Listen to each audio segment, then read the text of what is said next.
ଯୋହନ ଲିଖିତ ସୁସମାଚାର ଅଧ୍ୟାୟ 6।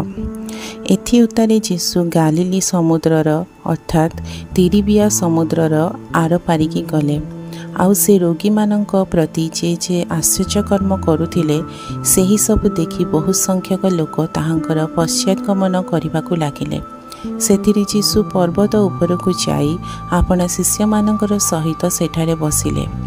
ସେତେବେଳେ ଯିହୁଦୀମାନଙ୍କର ନିସ୍ତାର ପର୍ବ ନିକଟବର୍ତ୍ତୀ ଥିଲା। ପୁଣି ଯୀଶୁ ଦୃଷ୍ଟିପାତ କରି ବହୁ ସଂଖ୍ୟକ ଲୋକଙ୍କୁ ଆପଣା ନିକଟକୁ ଆସିବା ଦେଖି ଫିଲିପଙ୍କୁ କହିଲେ, ଏମାନଙ୍କର ଭୋଜନ ନିମନ୍ତେ ଆମ୍ଭେମାନେ କେଉଁଠାରୁ ରୋଟି କିଣିବା? କିନ୍ତୁ ସେ ତାହାଙ୍କୁ ପରୀକ୍ଷା କରିବା ଉଦ୍ଦେଶ୍ୟରେ ଏହା କହିଲେ, କାରଣ ସେ କ'ଣ କରିବାକୁ ଯାଉଅଛନ୍ତି ତାହା ସେ ନିଜେ ଜାଣିଥିଲେ। ଫିଲିପ ତାହାଙ୍କୁ ଉତ୍ତର ଦେଲେ, ପ୍ରତ୍ୟେକ ଜଣ ଟିକିଏ ପାଇବା ପାଇଁ ଏମାନଙ୍କ ନିମନ୍ତେ 100 ଟଙ୍କାର ରୋଟି ଯଥେଷ୍ଟ ନୁହେଁ।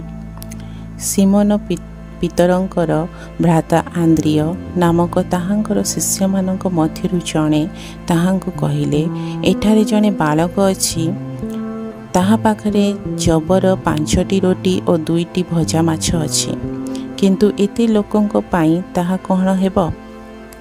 ଯୀଶୁ କହିଲେ, ଲୋକମାନଙ୍କୁ ବସାଅ। ସେ ସ୍ଥାନରେ ବହୁତ ଘାସ ଥିଲା, ତେଣୁ ସଂଖ୍ୟାରେ ପ୍ରାୟ 5000 ପୁରୁଷ ବସିଲେ।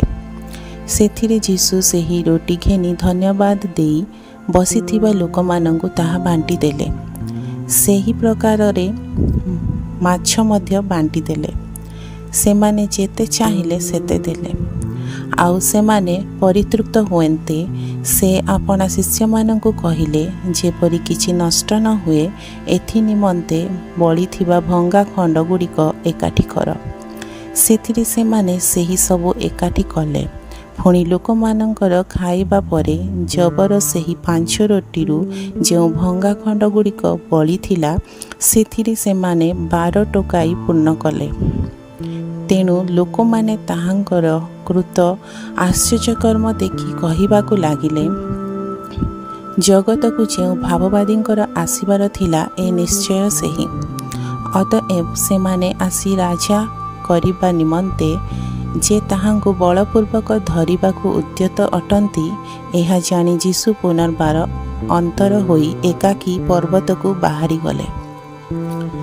ସନ୍ଧ୍ୟା ହୁଅନ୍ତେ ତାହାଙ୍କର ଶିଷ୍ୟମାନେ ସମୁଦ୍ର କୂଳକୁ ଗଲେ ଓ ନୌକାରେ ଚଢ଼ି ସମୁଦ୍ର ସେ ପାରସ୍ଥ କଫରନାହୁମ ଆଡ଼କୁ ଯିବାକୁ ଲାଗିଲେ। ଅନ୍ଧାର ହୋଇଗଲା, ପୁଣି ଯୀଶୁ ସେ ପର୍ଯ୍ୟନ୍ତ ସେମାନଙ୍କ ନିକଟକୁ ଆସିନଥିଲେ। ଆଉ ପ୍ରବଳ ପବନ ବହୁଥିବାରୁ ସମୁଦ୍ରରେ ଲହଡ଼ି ଉଠୁଥିଲା। ଇତିମଧ୍ୟରେ ସେମାନେ ପ୍ରାୟ 1.5 ବା 2 କୋଶ ବାହାରି ଯାଇ ଯୀଶୁଙ୍କୁ ସମୁଦ୍ର ଉପରେ ଚାଲି ନୌକା ନିକଟକୁ ଆସୁଥିବା ଦେଖି ଭୀତ ହେଲେ। କିନ୍ତୁ ସେ ସେମାନଙ୍କୁ କହିଲେ, ଏ ତ ମୁଁ, ଭୟ କର ନାହିଁ।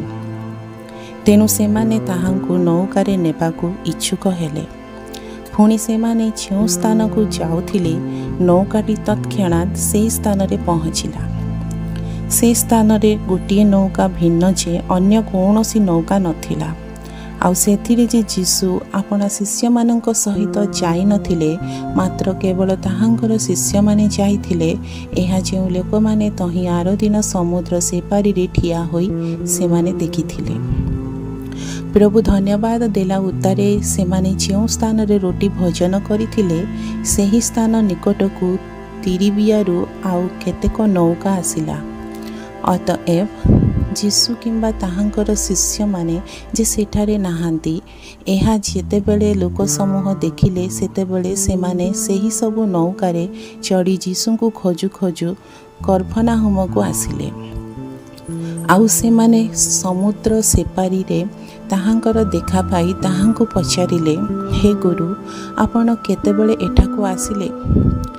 ଯୀଶୁ ସେମାନଙ୍କୁ ଉତ୍ତର ଦେଲେ, ସତ୍ୟ ସତ୍ୟ ମୁଁ ତୁମମାନଙ୍କୁ କହୁଅଛି, ଆଶ୍ଚର୍ଯ୍ୟକର୍ମ ଦେଖିବାରୁ ଯେ ତୁମ୍ଭେମାନେ ମୋହର ଅନ୍ୱେଷଣ କରୁଅଛ, ତାହା ନୁହେଁ, ମାତ୍ର ରୋଟି ଖାଇ ପରିତୃପ୍ତ ହେବାରୁ ମୋହର ଅନ୍ୱେଷଣ କରୁଅଛ।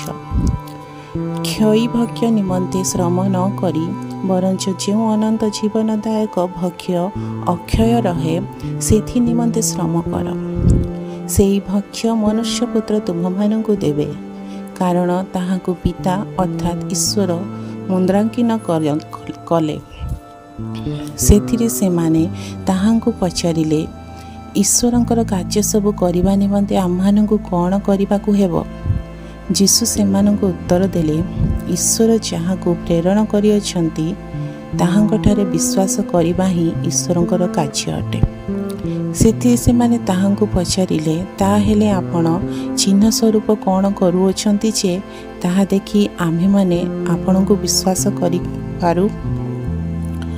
ଆପଣ କ'ଣ ସାଧନ କରୁଅଛନ୍ତି?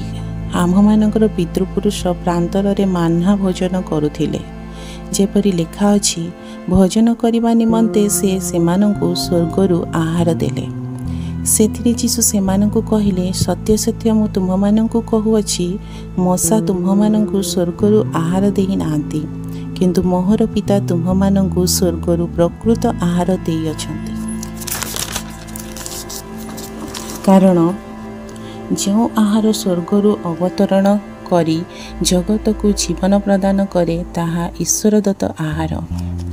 ସେମାନେ ତାହାଙ୍କୁ କହିଲେ, ପ୍ରଭୁ, ସବୁବେଳେ ଆମ୍ଭମାନଙ୍କୁ ଏହି ଆହାର ଦିଅନ୍ତୁ। ସେଥିରେ ଯୀଶୁ ସେମାନଙ୍କୁ କହିଲେ, ମୁଁ ସେହି ଜୀବନଦାୟକ ଆହାର। ଯେ ମୋ ନିକଟକୁ ଆସେ ସେ କଦାପି କ୍ଷୁଧିତ ହେବ ନାହିଁ, ଆଉ ଯେ ମୋ ଠାରେ ବିଶ୍ୱାସ କରେ ସେ କଦାପି ତୃଷିତ ହେବ ନାହିଁ। କିନ୍ତୁ ତୁମ୍ଭେମାନେ ମୋତେ ଦେଖିଲେ ହେଁ ଯେ ବିଶ୍ୱାସ କରୁନାହଁ, ଏହା ମୁଁ ତୁମ୍ଭମାନଙ୍କୁ କହିଅଛି।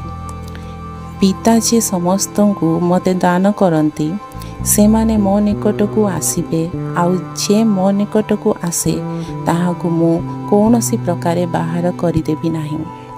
କାରଣ ମୁଁ ନିଜ ଇଚ୍ଛା ସାଧନ କରିବାକୁ ଅବତରଣ ନ କରି ବରଂ ମୋହର ପ୍ରେରଣକର୍ତ୍ତାଙ୍କ ଇଚ୍ଛା ସାଧନ କରିବାକୁ ସ୍ୱର୍ଗରୁ ଅବତରଣ କରିଅଛି। ଆଉ ମୋହର ପ୍ରେରଣକର୍ତ୍ତା ଯେ ସମସ୍ତଙ୍କୁ ମୋତେ ଦାନ କରିଅଛନ୍ତି ସେମାନଙ୍କ ମଧ୍ୟରୁ କାହାର ହିଁ ଯେପରି ମୁଁ ନ ହରାଇ ବରଞ୍ଚ ଶେଷ ଦିନରେ ତାହାଙ୍କୁ ଉତ୍ଥାପନ କରିବି, ଏହା ତାହାଙ୍କର ଇଚ୍ଛା। କାରଣ ଯେ କେହି ପୁତ୍ରକୁ ଦର୍ଶନ କରି ତାହାଙ୍କଠାରେ ବିଶ୍ୱାସ କରେ ସେ ଯେପରି ଅନନ୍ତ ଜୀବନ ପ୍ରାପ୍ତ ହୁଏ, ଏହା ହିଁ ମୋହର ପିତାଙ୍କର ଇଚ୍ଛା। ଆଉ ମୁଁ ତାହାଙ୍କୁ ଶେଷ ଦିନରେ ଉତ୍ଥାପନ କରିବି। ମୁଁ ସ୍ୱର୍ଗରୁ ଅବତୀର୍ଣ୍ଣ ହୋଇଥିଲା ଆହାର ଅଟେ। ସେ ଏହା କହିବାରୁ ଯିହୁଦୀମାନେ ତାହାଙ୍କ ବିରୁଦ୍ଧରେ ବଚସା କରି କହିବାକୁ ଲାଗିଲେ, ଏ କ'ଣ ଯୋସେଫଙ୍କର ପୁଅ ଯୀଶୁ ନୁହେଁ? ଆଉ ଆମ୍ଭେମାନେ କ'ଣ ଏହାର ବାପା ମାଆଙ୍କୁ ଜାଣୁନାହୁଁ? ତେବେ ମୁଁ ସ୍ୱର୍ଗରୁ ଅବତରଣ କରିଅଛି ବୋଲି ସେ ଏବେ କିପରି କହୁଅଛି? ଯୀଶୁ ସେମାନଙ୍କୁ ଉତ୍ତର ଦେଲେ, ଆପଣା ଆପଣା ମଧ୍ୟରେ ବଚସା କର ନାହିଁ। ମୋହର ପ୍ରେରଣକର୍ତ୍ତା ପିତା ଯାହାକୁ ଆକର୍ଷଣ କରନ୍ତି କେବଳ ସେ ମୋ ନିକଟକୁ ଆସିପାରେ, ଆଉ ମୁଁ ଶେଷ ଦିନରେ ତାହାକୁ ଉତ୍ଥାପନ କରିବି। ଭାବବାଦୀମାନଙ୍କ ଧର୍ମଶାସ୍ତ୍ରରେ ଲିଖିତ ଅଛି, ସମସ୍ତେ ଈଶ୍ୱରଙ୍କ କର୍ତ୍ତୃତ୍ୱ ଶିକ୍ଷାପ୍ରାପ୍ତ ହେବେ। ଯେ କେହି ପିତାଙ୍କ ଠାରୁ ଶ୍ରବଣ କରି ଶିକ୍ଷା ଲାଭ କରିଅଛି ସେ ମୋ ନିକଟକୁ ଆସେ। କେହି ଯେ ପିତାକୁ ଦେଖିଅଛି ତାହା ନୁହେଁ, ଯେ ଈଶ୍ୱରଙ୍କ ଠାରୁ ଆସିଅଛି କେବଳ ସେ ପିତାକୁ ଦେଖିଅଛି। ସତ୍ୟ ସତ୍ୟ ମୁଁ ତୁମ୍ଭମାନଙ୍କୁ କହୁଅଛି, ଯେ ବିଶ୍ୱାସ କରେ ସେ ଅନନ୍ତ ଜୀବନ ପ୍ରାପ୍ତ ହୋଇଅଛି। ମୁଁ ଜୀବନଦାୟକ ଆହାର। ତୁମ୍ଭମାନଙ୍କର ପିତୃପୁରୁଷ ପ୍ରାନ୍ତରରେ ମାନା ଭୋଜନ କରି ମୃତ୍ୟୁଭୋଗ କଲେ। କେହି ଯେପରି ଭୋଜନ କରି ମୃତ୍ୟୁଭୋଗ ନ କରେ, ଏଥି ନିମନ୍ତେ ସ୍ୱର୍ଗରୁ ଅବତରଣ କରିବା ଆହାର ଏହି ଅଟେ। ମୁଁ ସ୍ୱର୍ଗରୁ ଅବତୀର୍ଣ୍ଣ ସେହି ଜୀବନ୍ତ ଆହାର। କେହି ଯଦି ଏହି ଆହାର ଭୋଜନ କରେ ସେ ଅନନ୍ତ କାଳ ପର୍ଯ୍ୟନ୍ତ ଜୀବିତ ରହେ। ହଁ, ମୁଁ ଯେଉଁ ଆହାର ଦେବି ତାହା ମୋହର ମାଂସ, ମୁଁ ତାହା ଜଗତର ଜୀବନ ନିମନ୍ତେ ଦେବି। ଏଥିରେ ଯିହୁଦୀମାନେ ପରସ୍ପର ବାକ୍ଯୁଦ୍ଧ କରି କହିବାକୁ ଲାଗିଲେ, ଏ କିପରି ଆମମାନଙ୍କୁ ଆପଣା ମାଂସ ଖାଇବାକୁ ଦେଇପାରେ? ସେଥିରେ ଯୀଶୁ ସେମାନଙ୍କୁ କହିଲେ, ସତ୍ୟ ସତ୍ୟ ମୁଁ ତୁମମାନଙ୍କୁ କହୁଅଛି, ମନୁଷ୍ୟପୁତ୍ରର ମାଂସ ଭୋଜନ ନ କଲେ ଓ ତାହାଙ୍କର ରକ୍ତ ପାନ ନ କଲେ ତୁମମାନଙ୍କ ଠାରେ ଜୀବନ ନାହିଁ। ଯେ ମୋହର ମାଂସ ଭୋଜନ କରେ ଓ ମୋହର ରକ୍ତ ପାନ କରେ ସେ ଅନନ୍ତ ଜୀବନ ପ୍ରାପ୍ତ ହୁଏ, ଆଉ ମୁଁ ଶେଷ ଦିନରେ ତାହାକୁ ଉତ୍ଥାପନ କରିବି। କାରଣ ମୋହର ମାଂସ ପ୍ରକୃତ ଖାଦ୍ୟ ଓ ମୋହର ରକ୍ତ ପ୍ରକୃତ ପେୟ। जे मोहर मांस भोजन करे और मो रक्त पान करे से मोठारे रहे और मु ताहाठारे रहे। जीवंत पिता जेपरि मते प्रेरण कले और मो पितांकर हेतुरु जीवित थाए सेहीपरि जे मते भोजन करे से मध्य मो हेतु जीवित रहिब। जेउ आहार स्वर्गरु अवतरण करिअछि ताहा एही पितृपुरुष जेपरि भोजन करी मृत्युभोग कले से प्रकार नुहे जे एही आहार भोजन करे से अनंत काल पर्यंत जीवित रहिब। से कर्फनाहुमर गोटे समाज गृह शिक्षा देउथिबा समयरे एही समस्त कथा कहिले। अतएव ताहांक शिष्यमानंक मध्यरु अनेके एहा सुनी कहिले, ए घृणाजनक कथा किए यहाँ शुणी पारे। किंतु यीशु ताहांक शिष्य माने जे से विषय रे बचसा करुअछंती ताहा अंतररे अवगत होई सेमानंकु कहिले, एहा कौन तुम्भमानंकर विघ्नर कारण हेउछि? ताहेले मनुष्यपुत्र पूर्वरे जेउ स्थान रे थिले से स्थान को जेबे ताहांकु आरोहण करिबा देखिबो तेबे कौन? आत्मा जीवनदायक, मांस कौनसी उपकार करे नाही। मु तुम्भमानंकु जे समस्त वाक्य कहिअछि सेही सबु आत्मा और जीवन अटे। किंतु तुम्भमानंक मध्यरु केही केही विश्वास करू नाहांती। कारण केउ माने विश्वास करू नथिले एवं किए ताहांकु शत्रु हस्तरे समर्पण करिबो ताहा यीशु आद्यरु जानिथिले। आउ से कहिले, एही हेतु मु तुम्भमानंकु कहुअछि, पितांक ठारू अनुग्रह दत्त न हेले केही मो निकटकु आसी पारे नाही। सेही समय ठारू ताहांकर शिष्यमानंक मध्यरु अनेके विमुख होई बाहारी गले, पुणी ताहांकर सांगरे आउ गमनागमन कले नाही। सेथिरे यीशु द्वादशଙ୍କୁ पचारिले, तुम्हे माने मध्य कौन चली जावाकु इच्छा करुअछ? सिमोन पीतर ताहांको उत्तर देले, प्रभु काहा पाखकु जीवु? आपणक पाखरे अनंत जीवनर वाक्य अछि, आउ आपण जे ईश्वरंकर सेही पवित्र पुरुष एहा आमे माने विश्वास करुअछु और जानुअछु। यीशु सेमानंको उत्तर देले, मु कौन तुम्ह द्वादशଙ୍କୁ मनोनीत करी नाही? आउ तुम्हमानंक मध्यरु जने शैतान, से इस्कारियोत सिमोनर पुत्र जिहुदांकु लक्ष्य करी एहा कहिले, कारण से द्वादशଙ୍କ मध्यरे जणे आउ से ताहांकु शत्रु हस्तरे समर्पण करिबाकु जाउथिले। प्रभु ए वाक्य आपण मानकु आशीर्वाद करंतु। योहन लिखित सुसमाचार अध्याय 7। एथि उतारे यीशु गालिली रे भ्रमण करिबाकु लागिले, कारण जिहुदी माने ताहांकु बध करिबा निमंते चेष्टा करुथिबारु से जिहुदा प्रदेश रे भ्रमण करिबाकु इच्छा करू नथिले। किंतु जिहुदी मानंकर कुटीरवास पर्व सन्निकट हुंते ताहांकर भाई माने ताहांकु कहिले, तुम्हें जे जे कर्म करुअछ सेही सबु जेपरि तुमर शिष्य माने मध्य देखिबे, ए निमंते एठारु बाहरी जाई जिहुदा प्रदेश को जाओ। कारण केही प्रकाशित हेबाकु इच्छा कले गोपन रे किछि करे नाही। तुम्हें जदि ए समस्त करुअछ तेबे आपणाकु जगत निकटरे प्रकाश कर। कारण ताहांकर भाई माने सुधा ताहांकठारे विश्वास करू नथिले।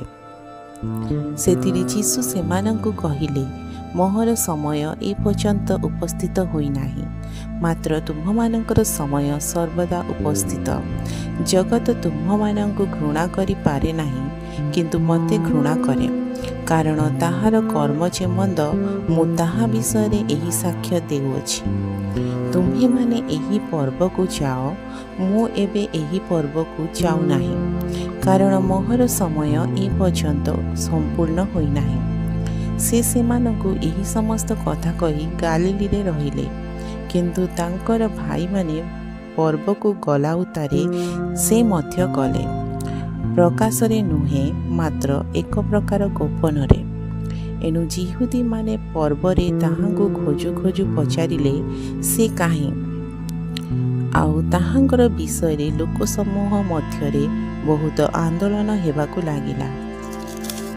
केही केही कहिले से जणे उत्तम लोक आउ केही केही कहिले ना से लोक मानंकु भ्रांत करूअछि। तथापि जिहुदी मानंकर भयरे ताहांकर विषय प्रकाशरे केही किछि कहु नथिले। किंतु पर्वर अर्धेक समय गत हुअन्ते जीशु मंदिर को जाई शिक्षा देबाकू लागिले। एथिरे जिहुदी माने चमत्कृत होई कहिले, ए पाठ न पढ़ी किपरि पंडित हेला। तेणु जीशु सेमानंकु उत्तर देले, मोहर शिक्षा मो निजर नुहे किंतु मो प्रेरणकर्तांकर। केही जदि ताहांकर इच्छा साधन करबाकू इच्छुक हुए ताहेले एही शिक्षा ईश्वरंक ठारू उत्पन्न ना मु आपण मानंकु कहूअछि ताहा से जानिबो। जे आपना को कहे से निज गौरव अन्वेषण करे, किंतु जे आपना प्रेरणकर्तांकर गौरव अन्वेषण करे से सत आउ ताहा ठारे कौनसी अधर्म नाही। मूसा कौन तुम मानंकु व्यवस्था देई नाहांती, तथापि तुम मानंक मध्यरु केही व्यवस्था पालन करुनाह।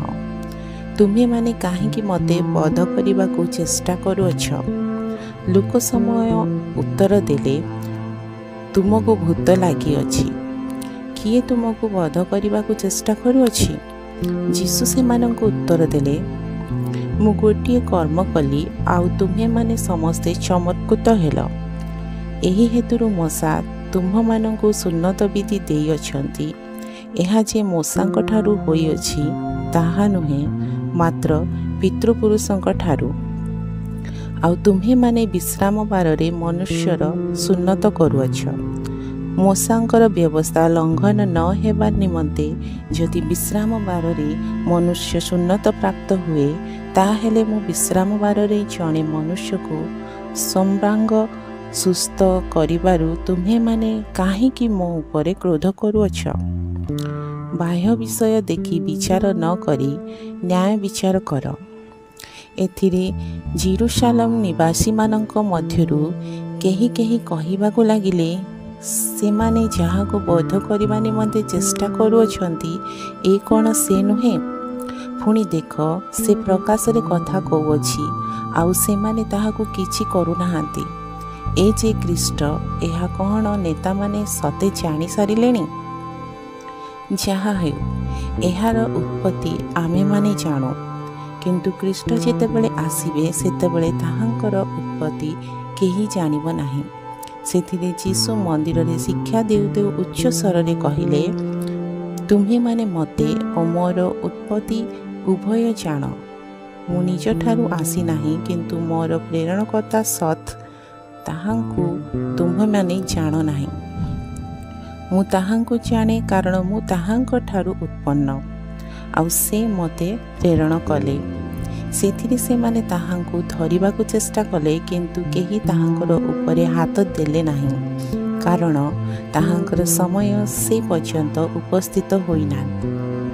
किंतु लोक समय मध्यरु अनेके ताहांक ठारे विश्वास करी कहिबाकू लागिले, ए जे समस्त आश्चर्य कर्म करिअछंती, ख्रीष्ट आसी ताहांकु कोन अधिक करिवे।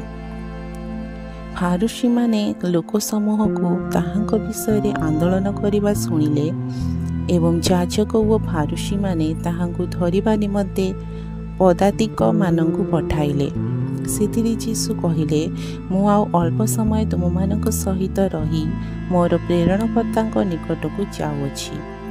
तुम्हे माने मते खोजिब मात्र पाइब नाही, आउ मु जेउठारे थिबी तुम्हे माने सेठाकू जाई पारिब नाही। एथिरे जिहुदी माने परस्पर कहिले, ए केउठाकू जीवा पाई बाहरी अछि जे आम्हे माने ताहाकू पाइबा नाही। ए कोन ग्रीक मानक मध्यरे छिन्न भिन्न जिहुदी मानक निकटकू जाई ग्रीक मानकू शिक्षा देबाकू बाहरी अछि। तुम्हे माने मते खोजिब मात्र पाइब नाही, आउ मु जेउठारे थिबी तुम्हे माने सेठाकू जाई पारिब नाही। से एही जेउ कथा कहिले से कौन? शेष दिन अर्थात पर्वर प्रधान दिन जीशु ठिया होई उच्च स्वरे कहिले, केही जदि तृषित हुए तेबे से मो निकटकू आसी पान करू। जे मो ठारे विश्वास करे धर्मशास्त्रर उक्ति प्रमाणे ताहार अंतररू जीवंत जलस्रोत प्रभावित हेउथिबो। ताहांगठारे विश्वासकारी माने जो आत्मा पाइबाकू जाउथिले ताहांग विषय से एहा कहिले, कारण जीशु जे पर्यंत महिमा प्राप्त होई नथिबारु आत्मा प्रदत्त होई नथिले। अतएव लोक समय मध्यरु केही केही एही कथा सुनी कहिबाकू लागिले ए प्रकृतरे सेही भाववादी। अन्य माने कहिबाकू लागिले ए ख्रीष्ट, किंतु केही केही कहिबाकू लागिले कौन ख्रीष्ट गालिलीरु आसिबे? ख्रीष्ट जे दाऊदंक वंशरू और दाऊद जो देउठारे थिले सेही बेथलीम ग्रामरू आसिबे, एहा कौन धर्मशास्त्रर वाक्य कही नाही? तेणु लोक समूह मध्यरे ताहांक हेतु मतभेद घटिला। आउ सेमानंक मध्यरु केही केही ताहांकु धरिबाकू इच्छा करुथिले, किंतु केही ताहांक उपरे हाथ देले नाही। इति मध्यरे पदातिक माने प्रधान याजक ओ फारुसी मानक निकटकू बाहुडी आसिले। आउ सेमाने सेमानंकु पछारिले, तुमे माने काहेकि ताहांकु आनिल नाही? पदातिक माने उत्तर देले, एही व्यक्ति जे प्रकारे कथा कहती कौनसी मनुष्य केबे से प्रकारे कही नाही। सेथिरे फारुसी माने सेमानंकु उत्तर देले, तुमे माने मध्य कौन भ्रांत होइअछ? नेता मानक मध्यरु किंबा फारुसी मानक मध्यरु कौन केही ताहांक ठारे विश्वास करिअछंती? किंतु एही जो लोक गुड़ाक व्यवस्था जानती नहीं सेमाने शापग्रस्त।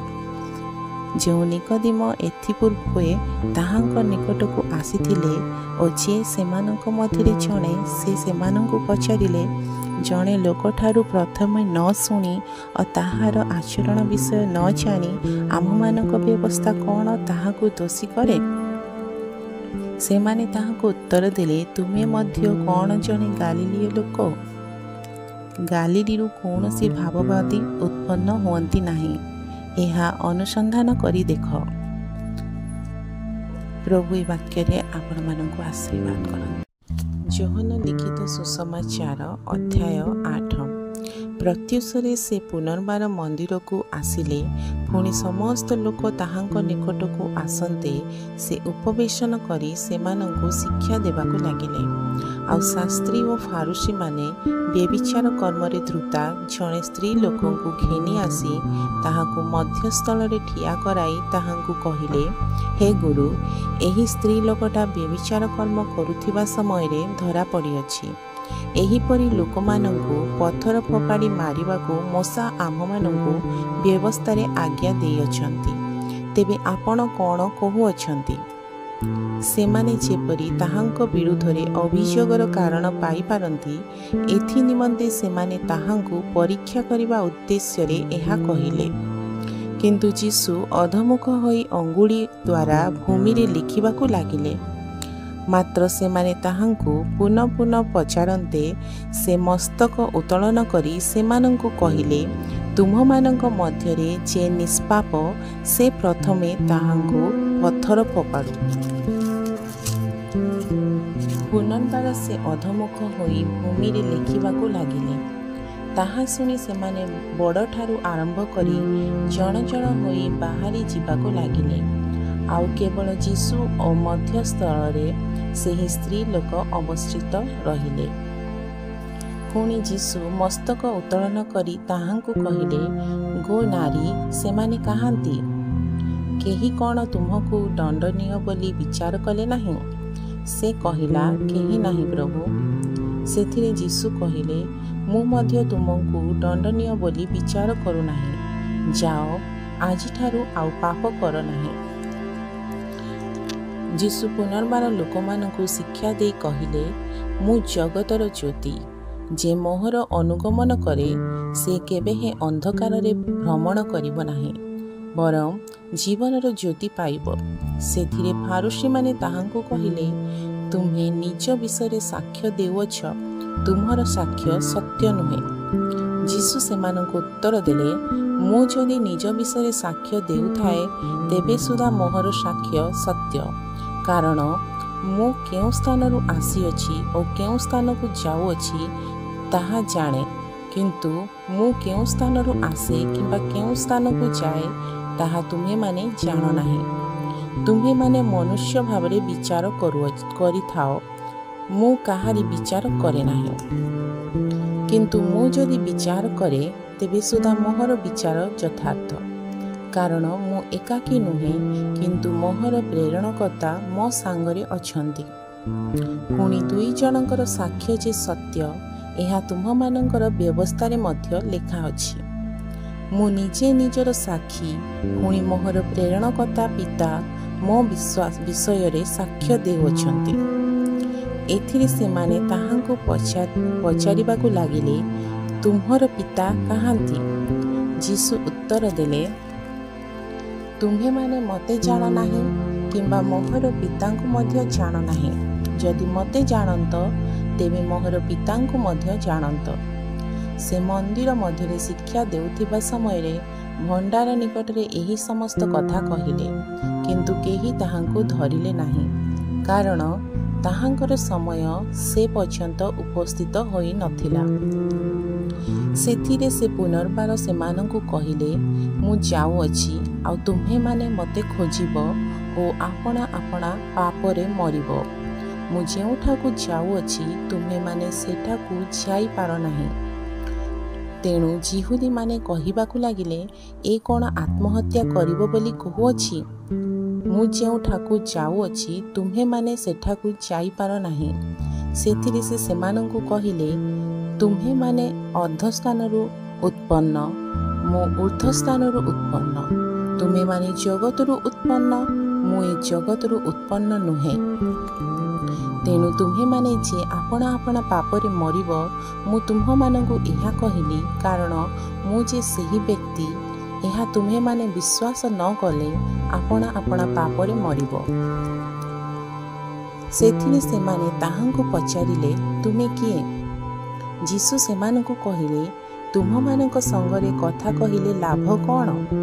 तुम्हमानंकर संबंधरे कथा कहिबाकू ओ विचार करिबाकू मोर अनेक विषय अछि। जहा हेउ मोर प्रेरणकर्ता सत्य, आ मु ताहांक ठारू जहा जहा श्रवण कली सेही सबु जगत को जणाउ अछि। से जे पितांकर संपदरे सेमानंकु कहुथिले, एहा सेमाने बुझिले नाही। अतएव जीसु कहिले, जेतेबेले तुम्हे माने मनुष्यपुत्र को ऊर्ध्वकु उठाई थिब, सेतेबेले मु जे सेही व्यक्ति ओ मु निजको किछि करी बरम पिता मते जे प्रकार शिक्षा देले सेही प्रकार ए समस्त कथा जे कहुअछि एहा तुम्हे माने बुझिबो। मोहर प्रेरणकर्ता मो सांगरे अछंती, से मते एकाकी परित्याग कले नाही, कारण मु सर्वदा ताहांकर संतोषजनक कार्य करे। से एही समस्त कथा कहन्ते अनेक ताहांक ठारे विश्वास कले।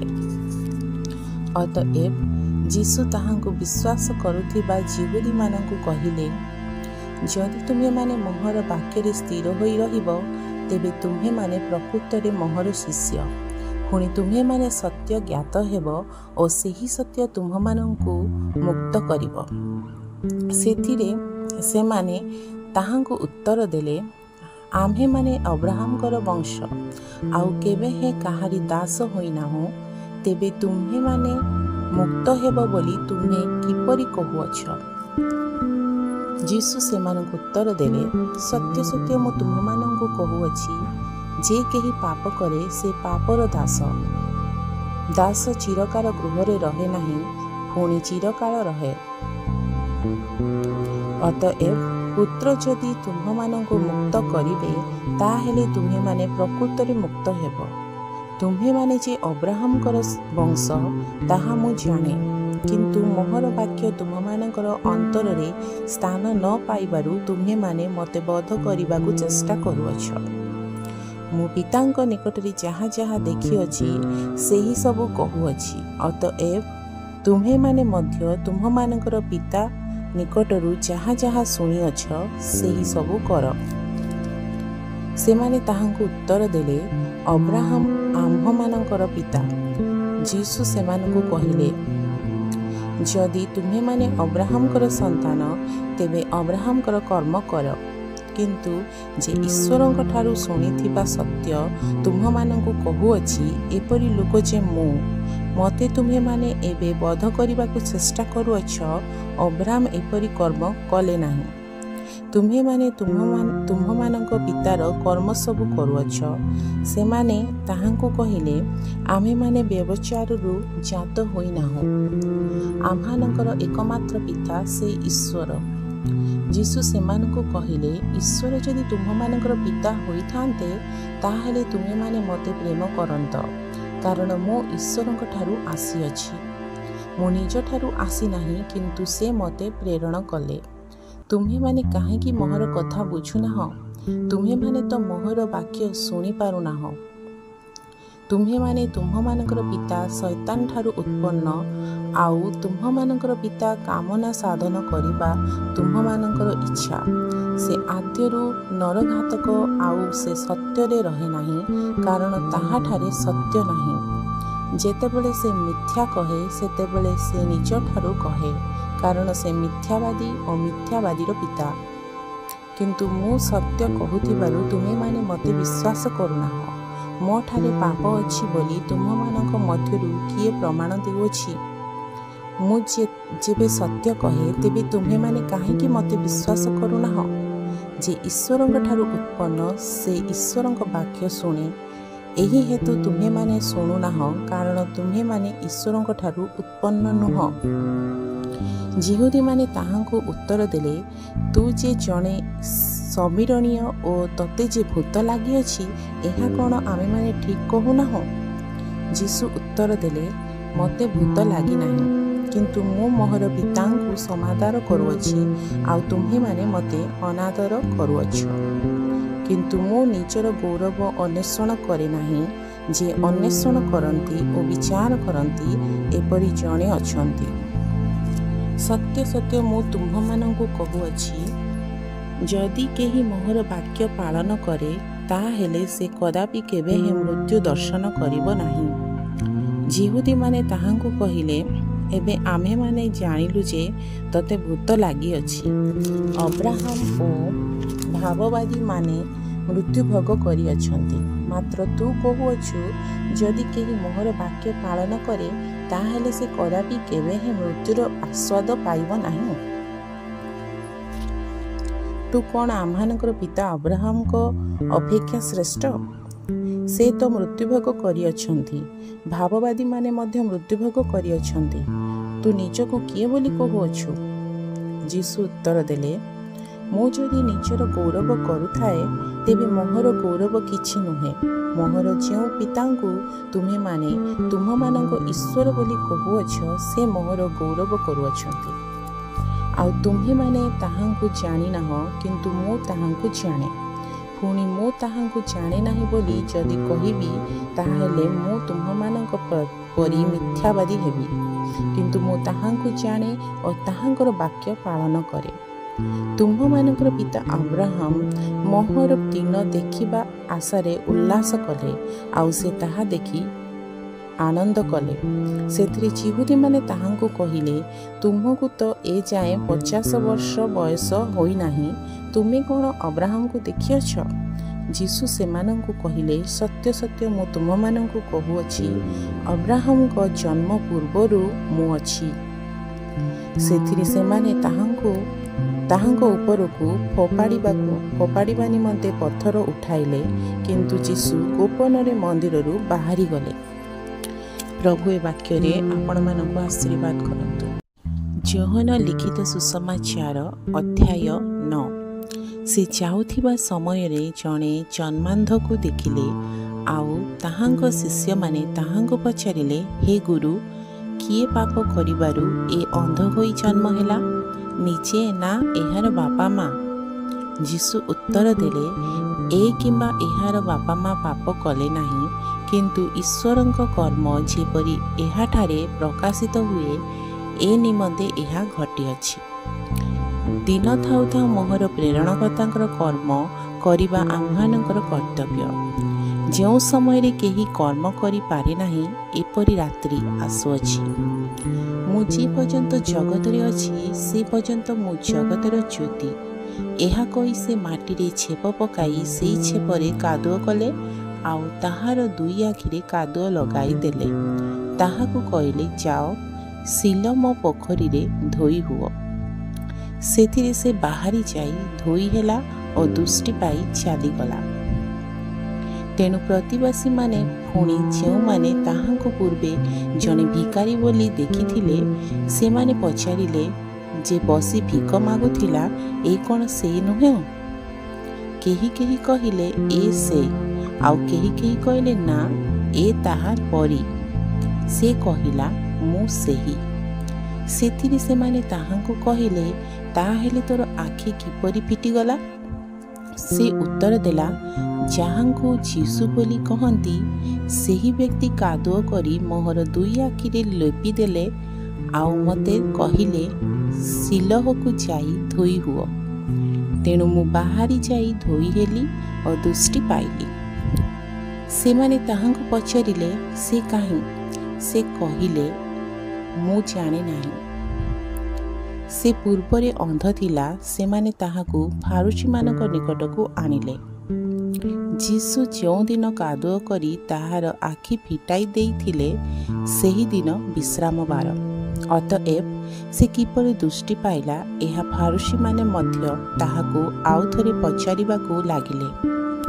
ସେଥିରେ ସେ ସେମାନଙ୍କୁ କହିଲା, ସେ ମୋହର ଆଖିରେ କାଦୁଅ ଲଗାଇ ଦେଲେ ପରେ ମୁଁ ଧୋଇ ହେଲି ଓ ଦେଖିପାରୁଅଛି। ତହୁ ଫାରୁସୀମାନଙ୍କ ମଧ୍ୟରୁ କେହି କେହି କହିଲେ, ସେ ଲୋକଟା ଈଶ୍ୱରଙ୍କ ନିକଟରୁ ଆସିନାହିଁ, କାରଣ ସେ ବିଶ୍ରାମବାର ପାଳନ କରୁନାହିଁ। ଆଉ କେହି କେହି କହିଲେ, ପାପୀ ଲୋକ କିପରି ଏହି ପ୍ରକାର ଆଶ୍ଚର୍ଯ୍ୟ କର୍ମ ସବୁ କରିପାରେ? ଏହି ପ୍ରକାରେ ସେମାନଙ୍କ ମଧ୍ୟରେ ମତଭେଦ ହେଲା। ତେଣୁ ସେମାନେ ଆହୁରି ଥରେ ସେହି ଅନ୍ଧ ଲୋକଟିକି ପଚାରିଲେ, ସେ ଯେ ତୋର ଆଖି ଫିଟାଇଲା, ଏଥିରେ ତୁ ତା ବିଷୟରେ କ'ଣ କହୁଛୁ? ସେ କହିଲା, ସେ ଜଣେ ଭାବବାଦୀ। ସେ ଯେ ଅନ୍ଧ ଥିଲା ଆଉ ଦୃଷ୍ଟି ପାଇଅଛି, ସେହି ଦୃଷ୍ଟି ପାଇଥିବା ଲୋକର ପିତାମାତାକୁ ଡାକି ନ ପଚାରିବା ପର୍ଯ୍ୟନ୍ତ ଯିହୁଦୀମାନେ ତାହା ସନ୍ଦେହରେ ଏହା ବିଶ୍ୱାସ କଲେ ନାହିଁ। ସେମାନେ ସେମାନଙ୍କୁ ପଚାରିଲେ, ତୁମ୍ଭମାନଙ୍କର ଯେଉଁ ପୁଅ ଅନ୍ଧ ହୋଇ ଜନ୍ମ ହୋଇଥିଲା ବୋଲି କହିଥାଅ, ଏ କ'ଣ ତୁମମାନଙ୍କର ସେଇ ପୁଅ? ତାହେଲେ ସେ କିପରି ଏବେ ଦେଖୁଅଛି?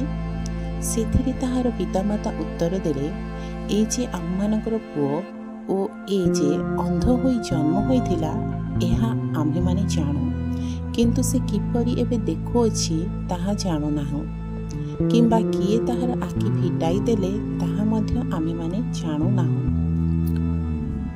ତାହାଙ୍କୁ ପଚାରନ୍ତୁ, ସେ ତ ବୟସପ୍ରାପ୍ତ, ସେ ଆପଣା କଥା ଆପେ କହିବ। ତାହାର ପିତାମାତା ଯିହୁଦୀମାନଙ୍କୁ ଭୟ କରୁଥିବାରୁ ଏହି ସମସ୍ତ କଥା କହିଲେ, କାରଣ ଯଦି କେହି ତାହାଙ୍କୁ ଖ୍ରୀଷ୍ଟ ବୋଲି ସ୍ୱୀକାର କରେ, ତାହେଲେ ସେ ସମାଜଚ୍ୟୁତ କରାଯିବ ବୋଲି ସେଥିପୂର୍ବେ ଯିହୁଦୀମାନେ ଏକମତ ହୋଇଥିଲେ। ଅତଏବ ତାହାର ପିତାମାତା କହିଲେ, ସେ ବୟସପ୍ରାପ୍ତ, ତାହାକୁ ପଚାରନ୍ତୁ। ସେଥିରେ ପୂର୍ବରେ ଅନ୍ଧ ଥିବା ଲୋକକୁ ସେମାନେ ଦ୍ୱିତୀୟ ଥର ଡାକି କହିଲେ, ଈଶ୍ୱରଙ୍କୁ ଗୌରବ ଦିଅ, ସେ ଲୋକଟା ଯେ ପାପୀ, ଏହା ଆମ୍ଭେମାନେ ଜାଣୁ। ସେଥିରେ ସେ ଉତ୍ତର ଦେଲା, ସେ ପାପୀ କି ନୁହେଁ ମୁଁ ତାହା ଜାଣେ ନାହିଁ।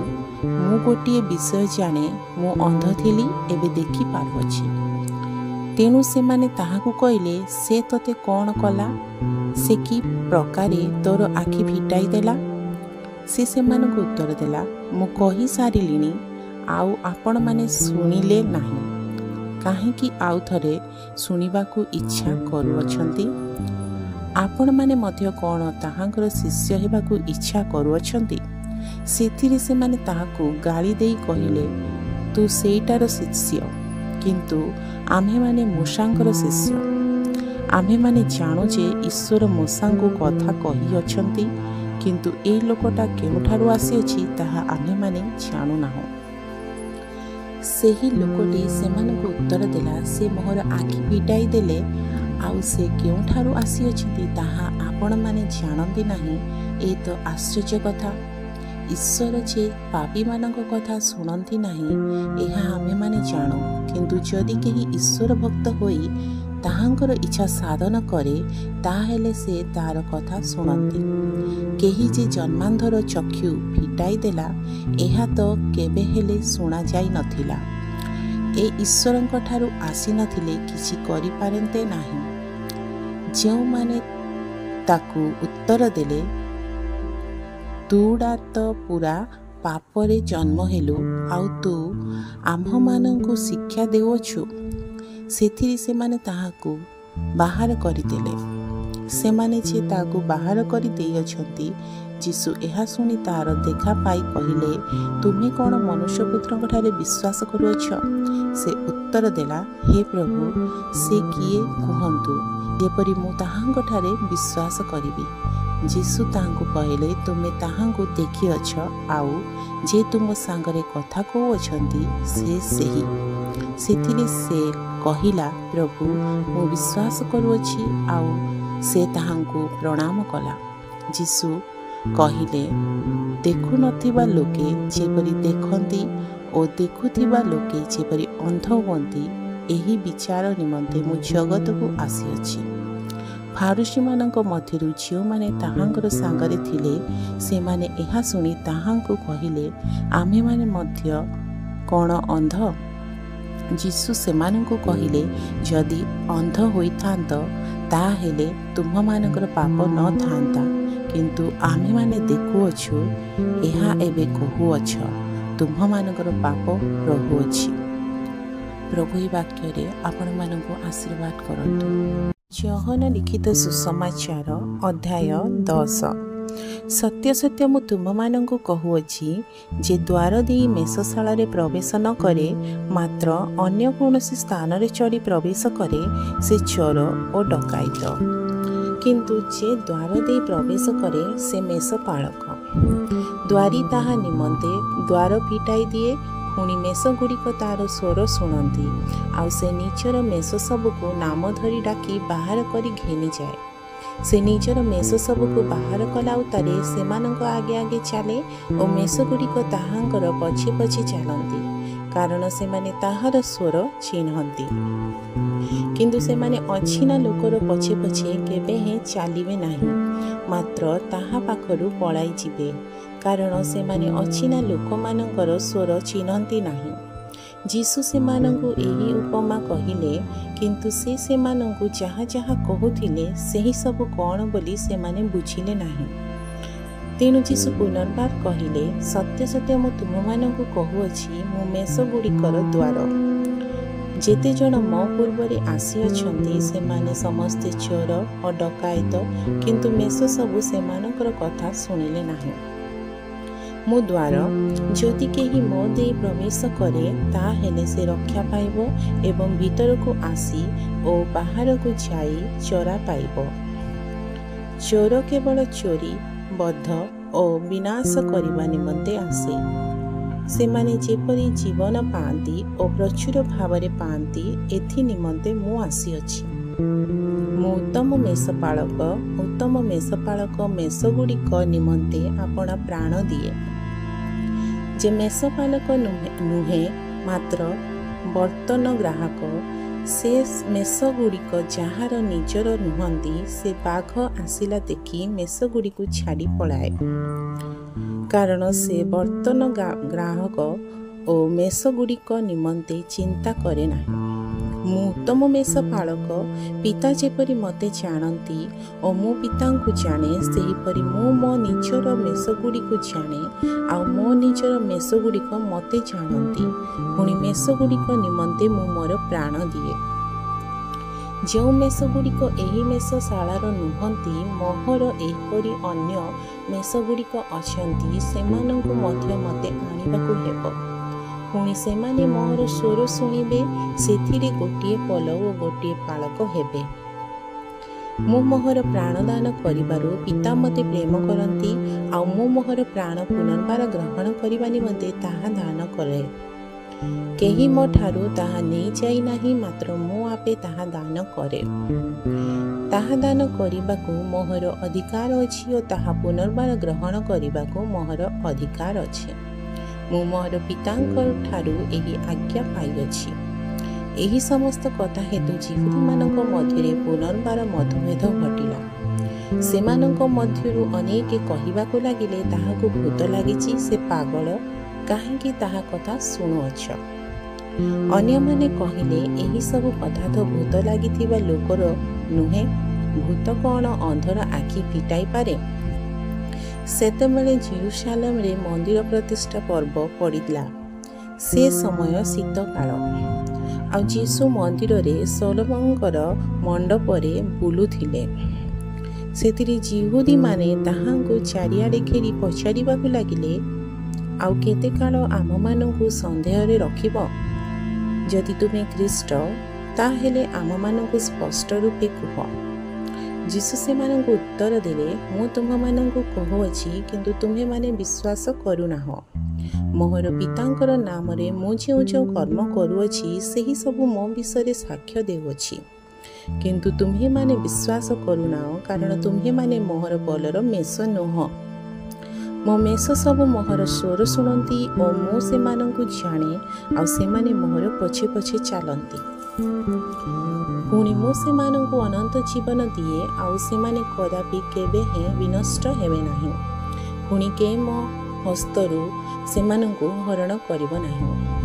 ମୋହର ପିତା ମୋତେ ଯାହା ଦେଇଅଛନ୍ତି, ତାହା ସବୁଠାରୁ ବହୁମୂଲ୍ୟ, ଆଉ ପିତାଙ୍କ ହସ୍ତରୁ କେହି ତାହା ହରଣ କରିପାରେ ନାହିଁ।